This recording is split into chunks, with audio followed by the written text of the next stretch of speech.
thank all the panellists for coming across to Paramount's Building for Tomorrow discussion and how we pave the way forward for a carbon neutral industry in construction. I'm going to hand over to Cheryl Causebrook, who's going to chair this discussion. Thank you, Richard. So, we've known for decades about the impact of the carbon footprint on the planet. Why has it taken this long for real change to be discussed in this way? Targets put in place. Well, I'll start. Thanks, you very Chris. much. Thank you. So I'm Kristofer Adelaide from Kristofer Adelaide Architecture. So we're architects, and I think there is an overlying kind of thought process in people's heads that timber frame, with fires that have occurred in the past, and this is related to, the Great Fire of London.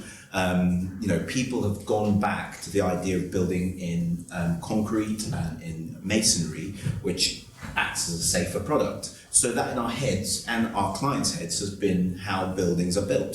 So there's a fear, I think, slightly towards building with timber. And what we have to do as architects and also as developers or potential suppliers is to showcase the potentials of timber and towards the carbon neutral building types. So I think it's a thought process at the moment that's kind of hindering people to accept that we can build in timber and we can build safely. And at the moment, with unfortunately the Grenfell fire, we've had a concern about combustible buildings, and bringing that forward gives a fear to people. So suddenly, if I say to you, you're living in a timber building, you're living in a box that's going to light up quite quickly. So I just want to put that as an early stage, but it's changing the perception in the human mind, I think, to make this more possible. Could I add something, if I may? Yes. I'm Andrew Carpenter, Chief Executive of the Structural Timber Association. I couldn't agree with you more, but I actually think the issue is far wider. I think as a society, we are reluctant to adopt change. And right now, at the moment, in the UK construction industry, we've got so many major issues, of which net zero is one. You've mentioned another, which is the quality agenda, the safety agenda. We've also got the health and well-being agenda. We've also got the inclusion and diversity agenda. We've got so much coming at us at the moment as a UK construction industry, but we're reluctant to change. And that's why I think it's taken so long. However, all the ducks are aligned, and we're now in a place where we can make that change. And I think that the pandemic and the last 12, 14 months of lockdown have shown us that we can change and that we must change. And we've all accepted that coming out of this pandemic, we don't want to be in the same construction industry as we went in. So if we can't do it now, we never can. And I think, as I say, the ducks are aligned, and I think now is the time. But I think it's a bigger issue than just, are we going to use timber frame? I think it's just a reluctance to change. And now we've accepted and shown that we can. So collaborative working is very important. So Absolutely. Planning and sharing of ideas will be required to meet the government's ambitious targets. Does this collaboration already exist between developers, contractors, architects and so forth? And what can we do to foster that collaboration? Can I jump in? Sorry, Yes, Charley Gremo from Reiki Concepts. We're main contractors and developers. I think if you follow the design and build business model, a lot of the potential issues between a collaborative, which has happened in the past, can be eliminated, because the main contractors and the designers, we all come together at the very, very early stages, and that in itself has its own benefits with regards to design changes, making things slightly more efficient, making things a little bit more deliverable in time-wise and cost-wise as well. So yes, it definitely does exist, I think, not as much as we generally like to, but personally from our perspective as a main contractor, we do really embellish the collaborative approach, and I think that's incredibly important, because right from the very early architectural design stages is where we are able to help and assist with that with that build? I think that's a really good point. You've mentioned early engagement. I think that's architecturally as well as the construction method that people want to use. We're talking about timber today, but myself and Richard have actually done projects together where we've kind of engaged them at a later stage in the project. And what that does is you may be using a product which reduces carbon emission, but then you're using something else to try and make that product work within, within the design, because it wasn't designed necessarily with timber frame or a timber solution in mind. So I think it's early engagement and engaging with people who understand the benefits of designing with a product, which means, do you create a building which is a certain dimension because you won't be cutting the timber? Because at the end of the day, if you're using timber and wasting 50% of it, where is your reduction? We have to be, thinking ahead. So that means if we have a different way of applying the idea of construction, early engagement, more and more the contractors being more part of the solution earlier on, but then the architect can bring the benefit of design, and together I think you'll be able to design better. The product will be the design element that the architect wants at the beginning, and the change won't affect it so much. The end product is something completely different to what you started out with. So which party will be the main driver in the mass adoption? Is it going to be policy, architects, developers, end users? Can I come to... Alun Watkins, PEFC. I think it's a combination of the lot, to be honest. The collaboration again. Absolutely, and I don't think, certainly going back a long time, the timber industry itself wasn't that good at collaborating. I think we're coming to a stage now where we have to. Yeah. Certainly with the timber and construction, I think we're finding more and more people getting together and looking at designs together, and I think that needs to be extended also to students, more teaching at universities about the use of timber. Yeah. That's something that's been lacking for a long time now, so I think everybody working together, getting the youth coming through, getting them interested in timber and timber buildings. I'd like to pick up a point about collaboration, and also I'd like to pick up a point about who's going to lead this. So I've been involved in change management in the UK construction industry since the Sir John Egan report, Rethinking Construction, of 1998.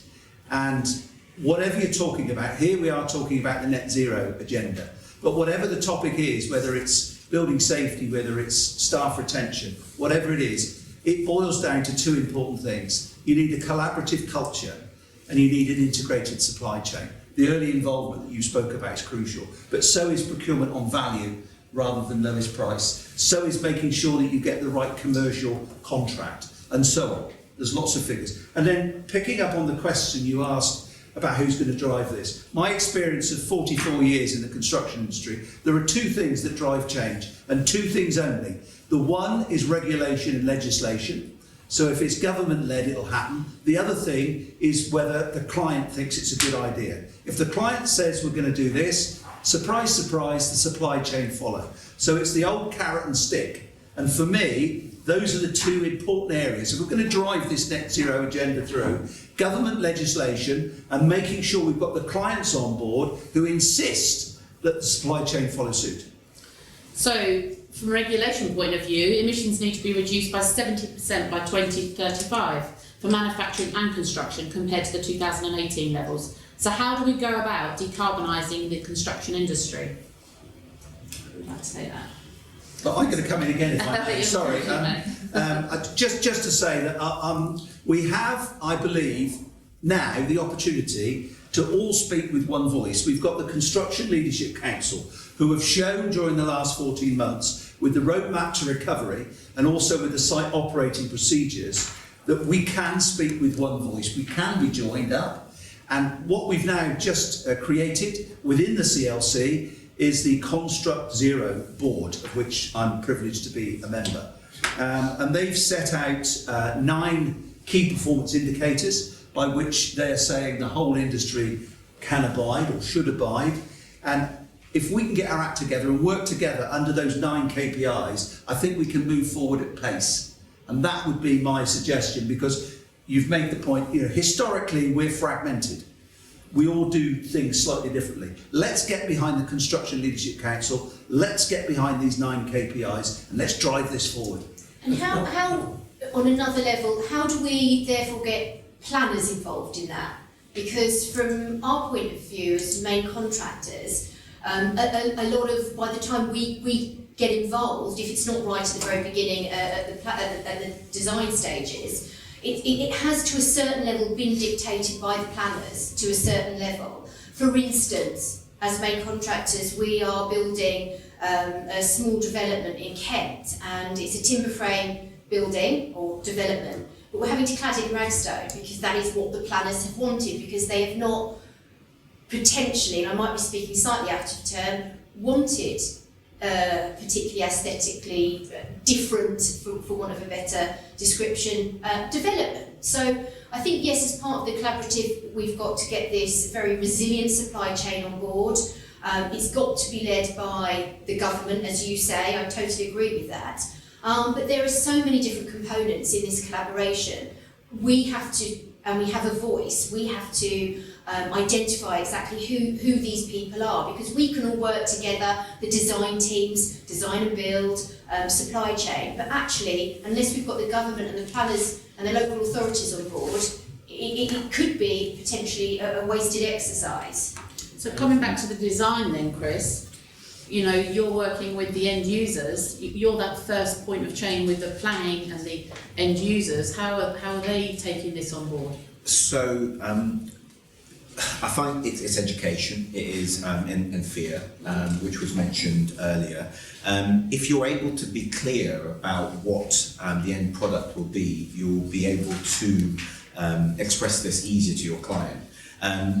But the clarity of the products that we're using is interchangeable, it's changing all the time. So if it's not clear, like you're saying, by the government and what they're saying, the clients usually be like, well, I don't want to get into that, you know, this will be a world when it'll take much longer for me to get my development finalised. Let's just do what's right now. And that may mean the simplest, you know, going back to what we know will work and we know we've been doing for the past 50, 60, 100 years. So that clarity, I think, at the forefront, again, early engagement and discussion with, you know, the people who are going to deliver the product, gives your client a bit more kind of, you know, they're willing to take that next step. I think also that is you're right, but we need to get the right message across. Of course, yeah, clarity, and again, the same message coming from the whole of industry. You read a lot about sort of, I don't know, a cubic metre of timber holds a tonne of carbon. I've also read a cubic metre of timber holds 25 kilos of carbon. Which one is it? Yeah. You know, we need to get that message out there so everybody's saying the same thing and trying to generate that interest a bit more as well. I think that's important. But I think we have to measure as well. This whole thing of emissions by reduced by 70%. Unless we measure now, we don't know how we're going to get to that 70% reduction. And I think we have to start now. Yeah. 2035 seems a long way away, but it's not. If we don't start now, then you know. Is it just a tick box exercise that, you know, like a lot of things in the industry over the last 30 years, which plus years, sustainability has been another tick box. Yeah, we've done that. We tick that. We'll move on to the next thing now.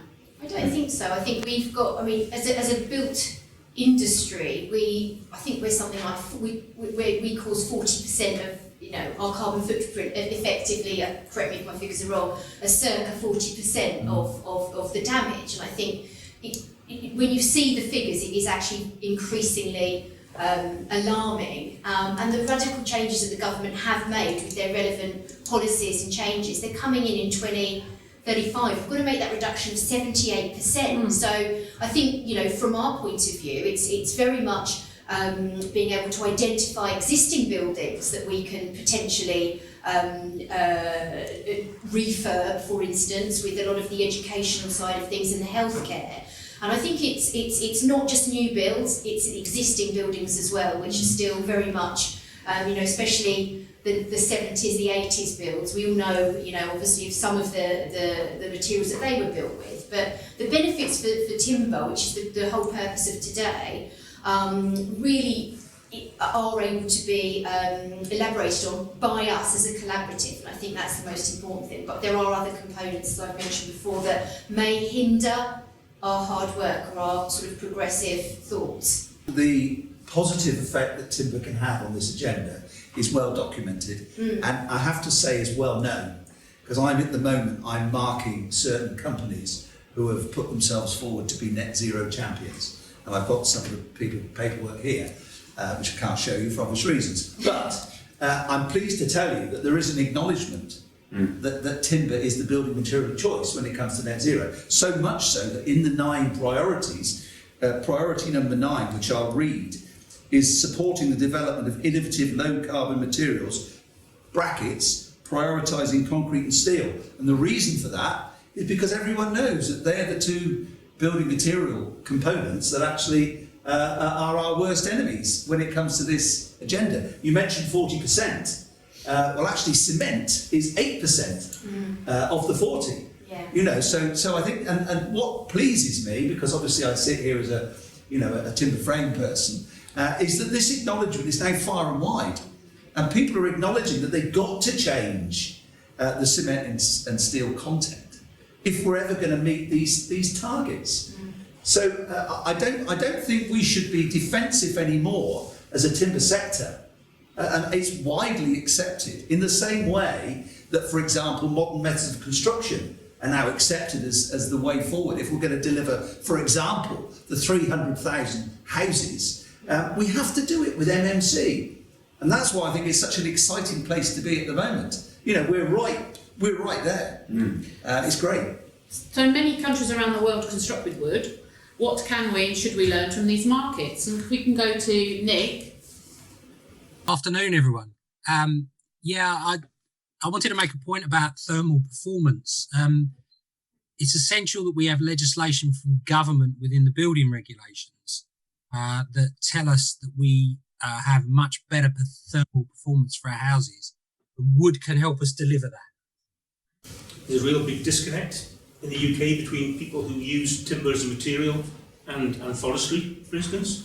Whereas if you go to or live in places like Scandinavia, forestry is around you, forestry is around you. Whereas here, we have that disconnect. We take people out on field trips, or used to before the pandemic, whether it be retailers or construction people, and they see harvesting, trees being harvested for the first time. It's like, whoa, they're cutting trees down. You know, that perception of cutting trees down is always poor in people's minds.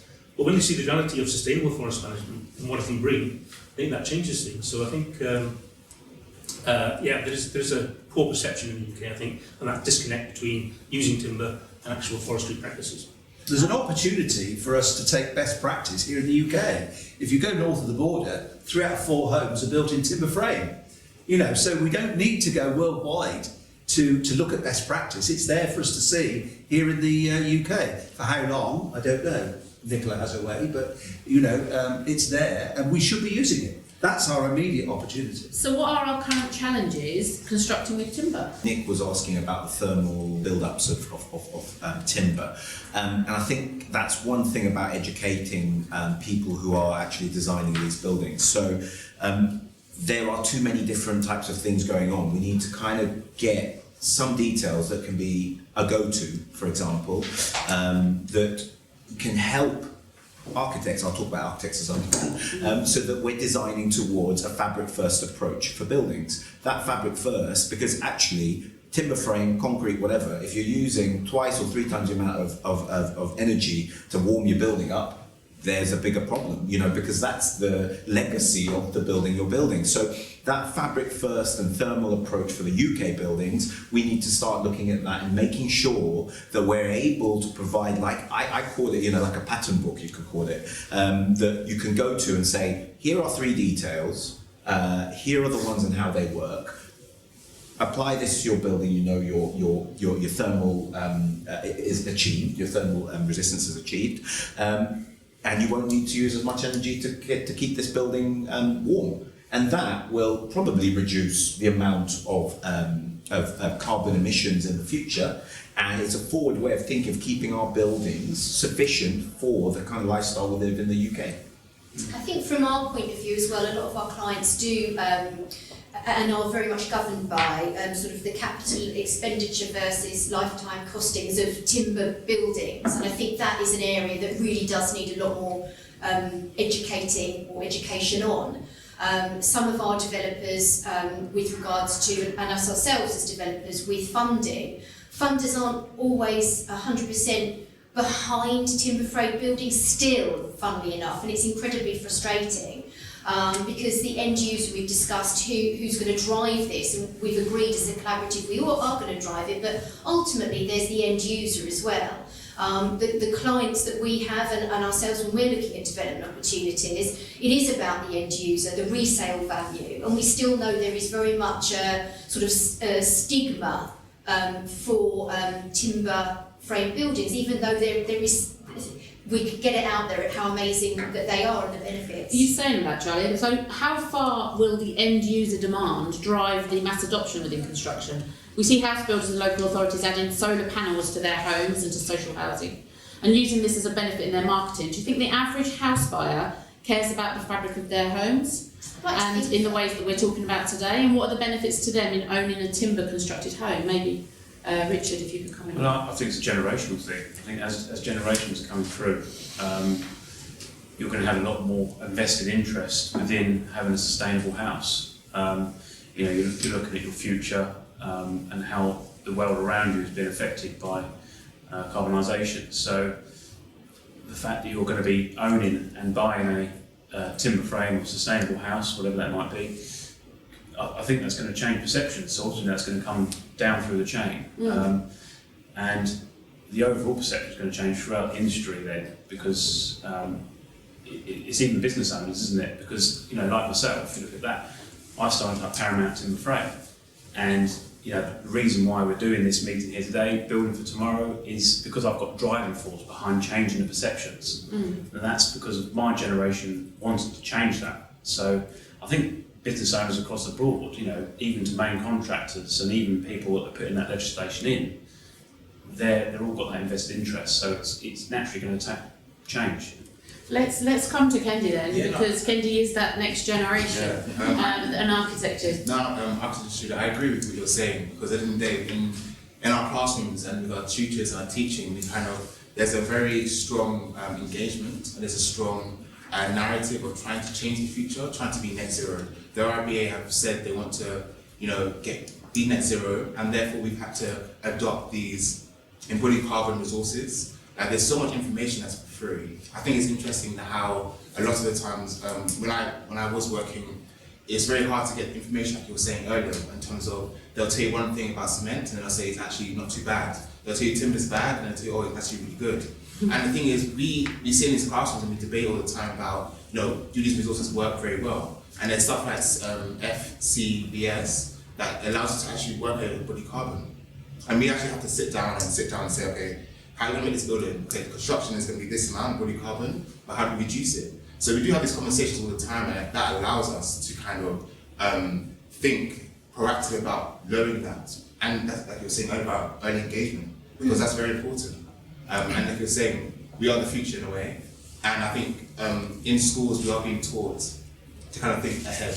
And so that we do hire the right consultants, we do speak to the right, or allow the chance to at least mold the plan a little bit in terms of what they want. Yeah. I think the general public are asking more questions about sustainability, whether it's in their daily lives in the supermarket or when it comes to buying a house. But I also think we need to tell a better story, not just to ourselves. We do a lot of preaching to ourselves. I think we need to tell the story to potential consumers, buyers of our houses, as to the benefits of timber and a timber built house. And who should do that? Good question. Can I just make a point? Some of the major house builders are now really recognising this. The STA is working very closely with Barratt Developments, and they've got a strategy towards net zero. In fact, I've got their technical director Oliver Novakovic speaking for me at a conference next month on the topic. So I think we're beginning to see the house builders recognising that this is an important agenda item for them, and I think the reason is the point you made about it being a generation thing. I've got youngsters, and the sustainability agenda is part of their DNA. So when I was going for a house, I was looking at location, bathroom, kitchen, or my wife was. And now, the younger folks are asking more detailed questions, particularly around energy consumption, for example. And indeed, now they're becoming better educated, more sophisticated. They're beginning to ask questions about the makeup of the building. So I agree with you totally, it's a generation thing. And we've just got to keep getting that message out there.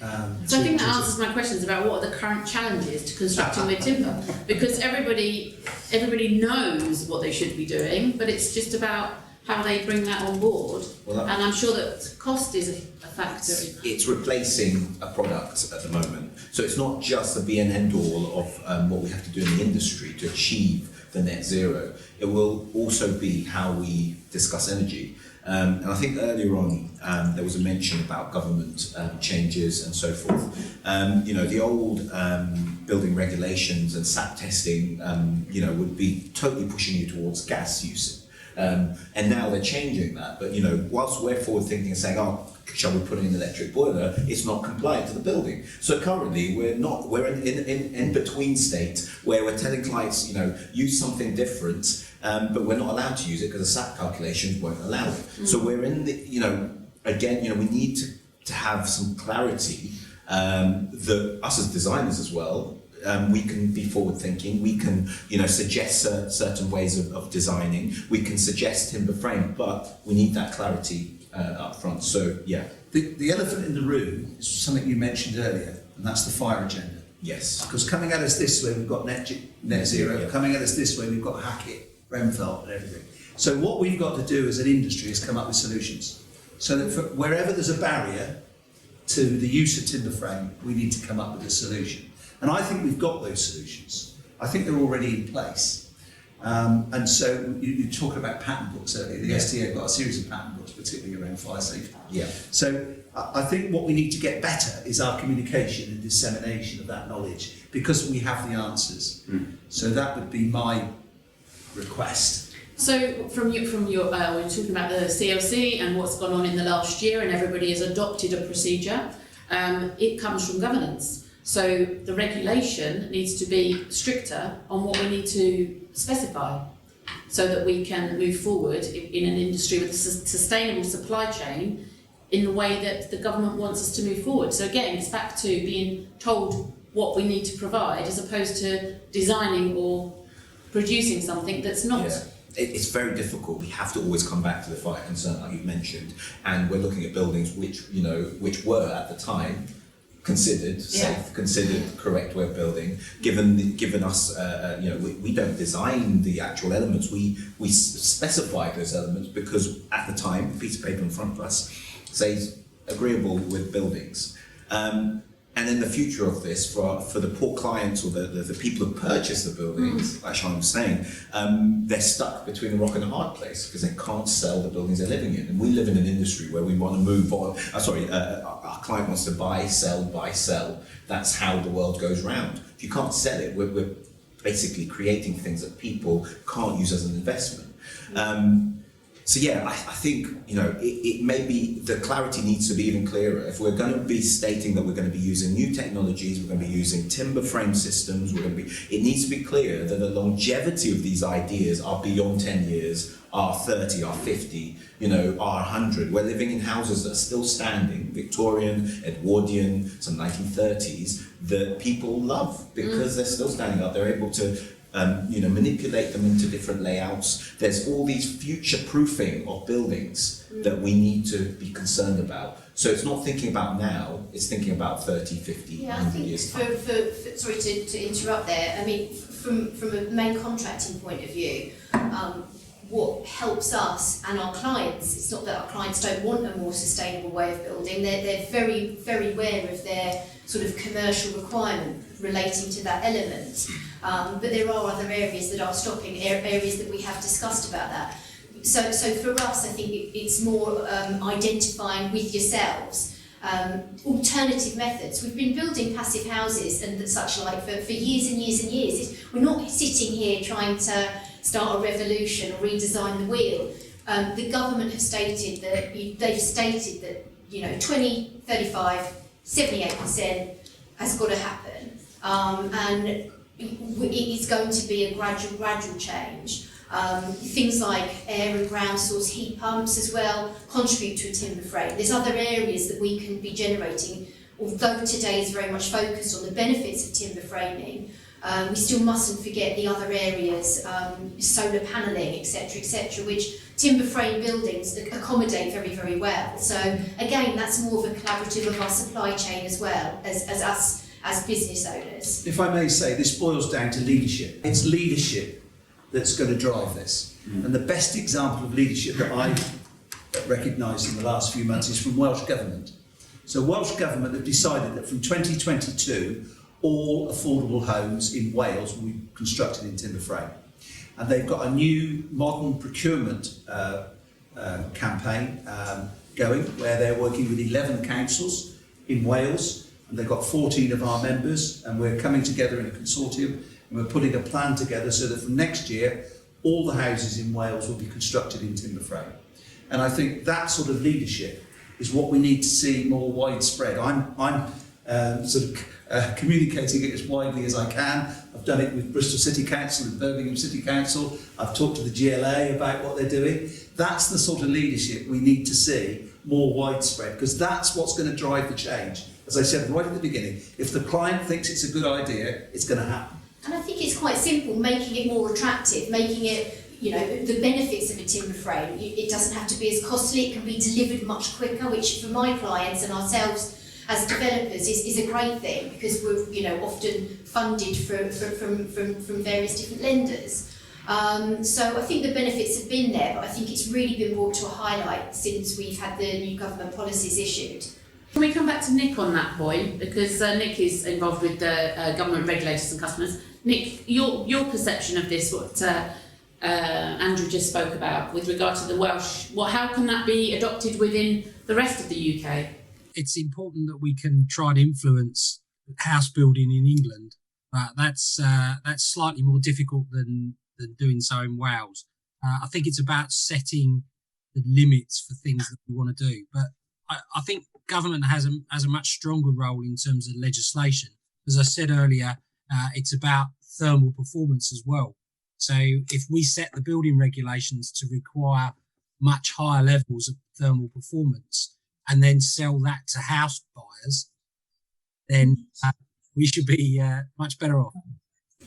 So how far away is the UK house building sector from widespread adoption of lower carbon materials? Lots of developers are acknowledging that it's an important factor. So I think we're on a journey. But what we have to do is we have to prove the business case. That's what we have to prove. Because if you don't prove the business case, change doesn't happen. So let's not kid ourselves. We were involved with a firm of quantity surveyors called Adelaide at Boulton 3 years ago. They did an assessment, independent assessment on the cost of affordable homes in timber frame versus masonry. And actually the timber frame came out 1% less expensive, but 20% quicker. So why wouldn't you use it? And we, as you can imagine, we use that report far and wide, as often as frequently as we possibly can. But I think we need to get the business case across. I think we've made the net zero agenda case very well, and I think people have bought that. I think that 20% is something really to focus on as well. 20% faster, because especially when it comes down to a tendering process, and I'm sure you'll agree, Charlie, it all comes down to cost. And that's what the small and medium-sized developers and large developers are all looking at.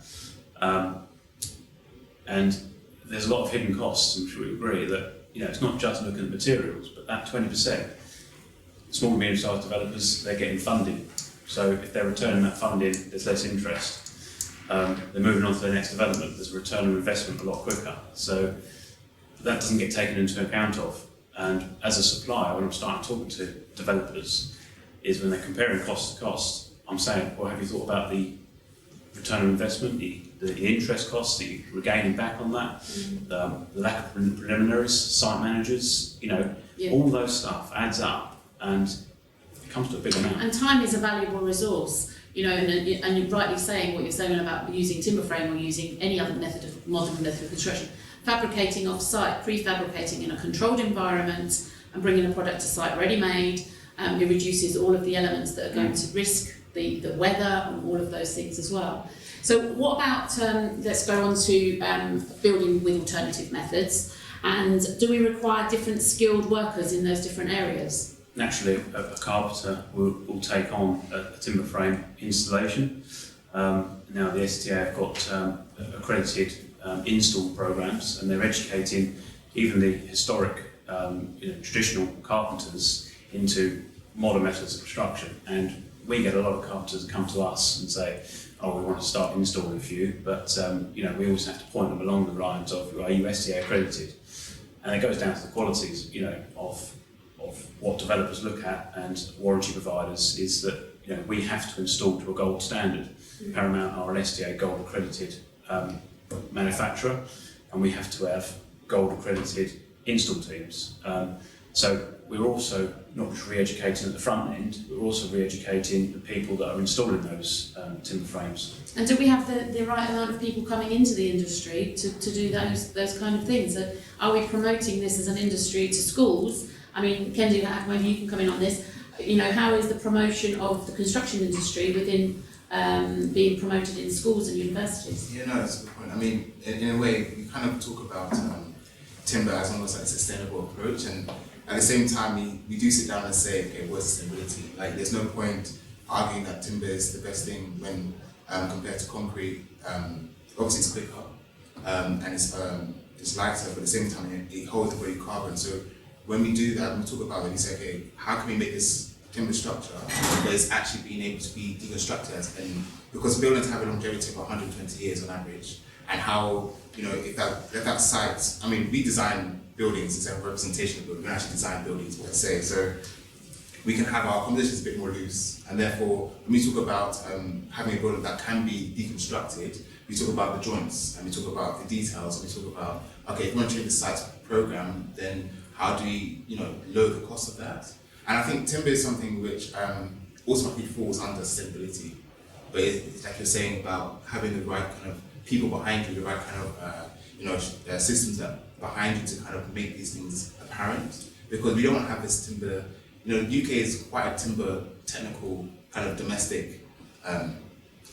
Historically, it's been done very well. So I don't understand how we can have kind of pushed away from this, and now we're kind of finding it very hard to build these very built timber buildings. So yeah, like I said, we talk about it quite a lot, but it's just the question is, how real is this question? Because we're in school and anything can happen. I think it is it's getting better.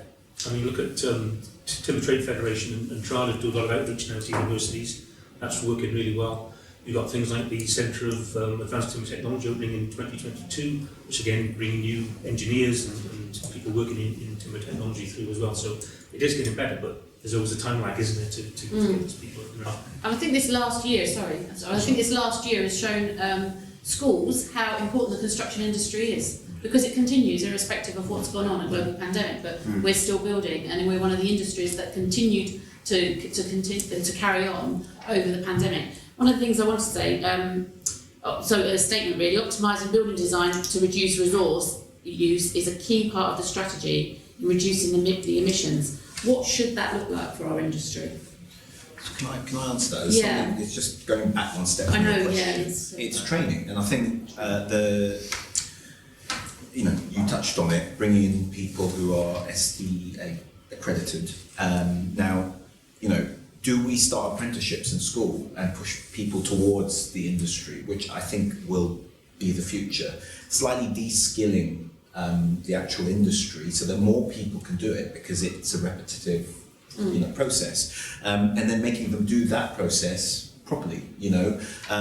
Factories are going to become more the hearsay soon of how buildings are produced, so having people within the actual factories doing a day's work, instead of having somebody you have to call upon to be a carpenter who's on a day rate, who's charging you the nth of the world, will change how the industry looks at how we produce buildings. But you mentioned something about this 20% saving, so we need to kind of incentivize contractors to want to look at this product as being something that they take forward. Because if you're losing 20% of your take, you're going to go for the old school. You're going to go for what makes you money, because you can add your... But time is the resource that makes you the money. By doing something quicker is the resource that is the most, feasible. You can see that. At the beginning it might look more expensive, but at the end of the project you've actually saved money. So it's actually a resource that is more valuable than anything else. Totally agree. But I've been on the front line of this process where I mean, it's a different type of framework stating CLT, and the client was like, oh, gosh, suddenly you've got a different person coming to do what would be what your contractor would do. You're putting in a product which gets designed off-site, delivered and put in place, and your building standing. That might not be as attractive. So we've got to make that attractive to the construction industry in terms of delivery time. They understand what they're saving, and I'm sure you can, Charley can add to that. But we've got to be able to incentivize the process for people who are delivering the product. That would be my. The issue we have, if I may say, is wider than just timber frame. Because if you look at the main issues affecting the UK construction industry right now, it's availability of labour. And it's the cost of raw materials.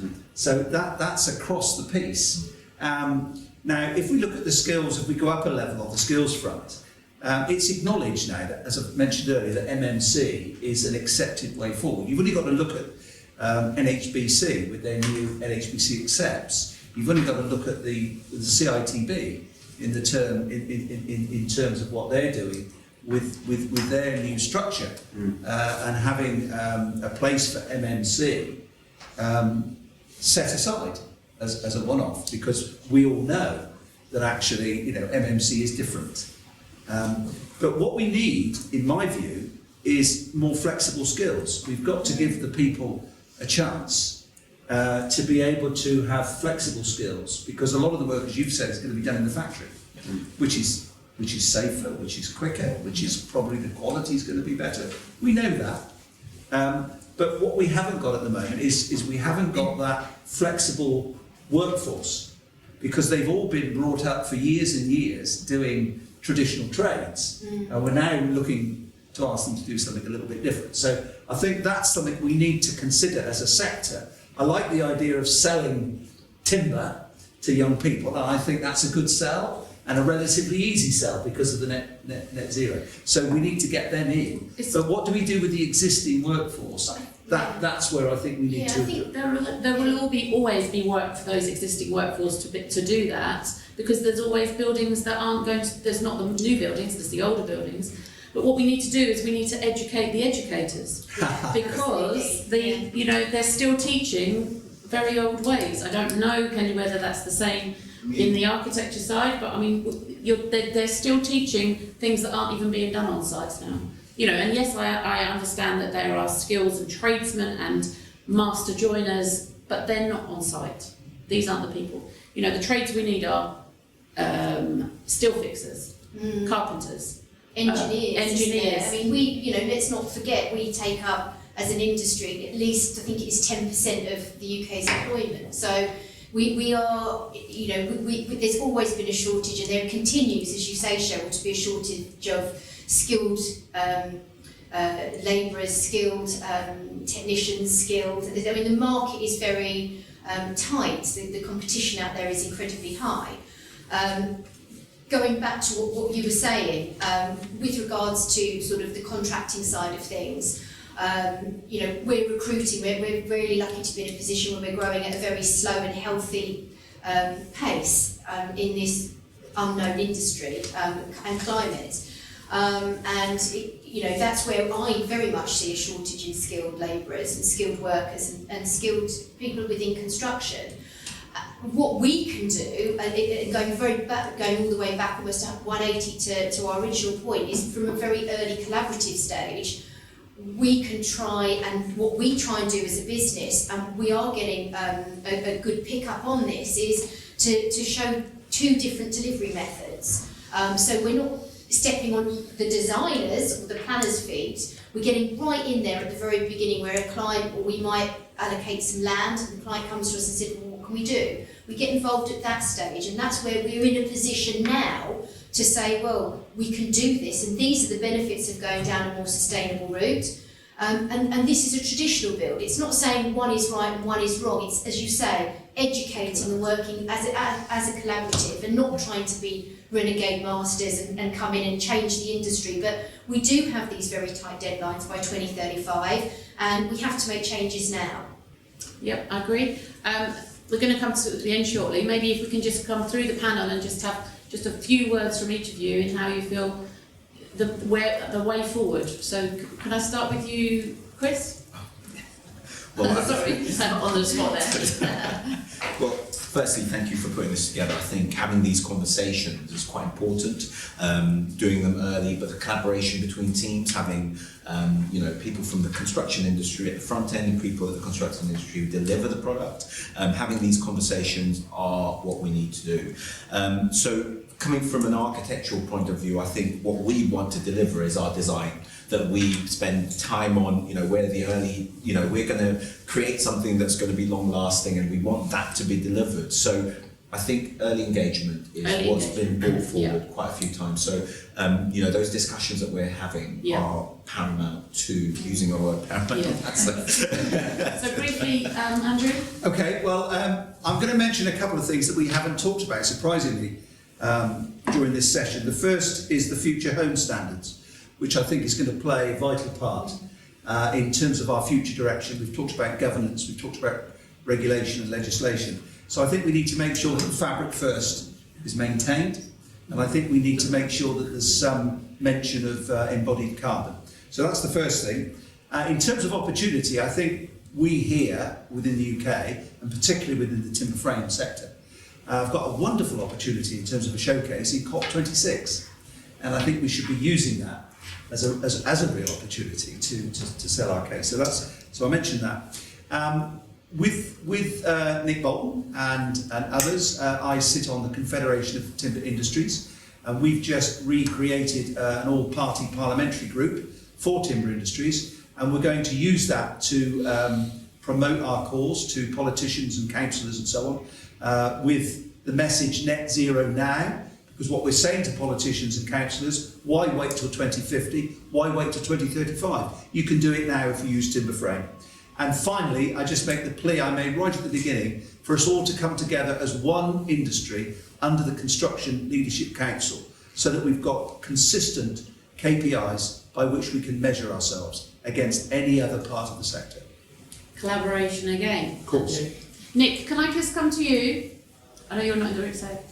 Yeah, sure. I think the main point that I'd like to make is about the need to maximise the use of available materials and ensure that we build in ways that allow reuse and recycling when those buildings reach the end of their life. So that's the point I'd like. And Alun? Yeah, I think one point I just want to make, I think, is specification. And I think when architects and contractors are specifying, especially in the timber frame market, it's crucial we get the specification right. Building with timber is great. Building with good timber is even better. And we have to build with good timber. So you have to make sure the timber you're building with is legal and sustainable. Yes. It has to come through certified schemes such as PEFC. So we're not just cutting down timber and then not replacing. We have to replace for the future. It's not just about cutting down trees and replanting, it's about biodiversity, it's about protecting the watercourses, it's about enhancing the roles of everybody who works and lives around the forest as well. So it's a really big issue as far as forestry. We have to think that step back as well, I think, sometimes. So if we can get the specification right, then I think we'll be doing okay. Thank you, Alun.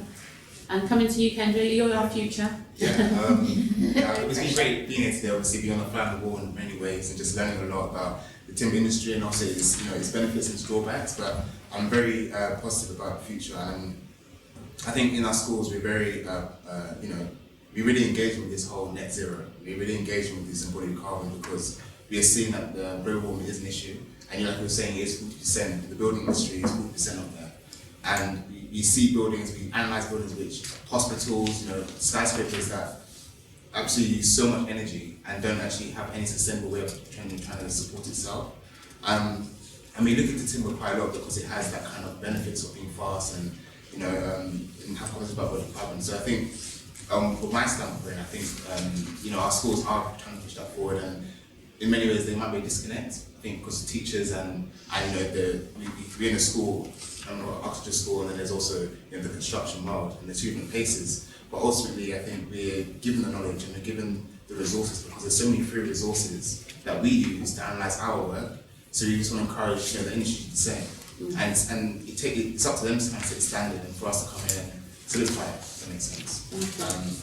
Thanks, Kehinde, thank you. Charley?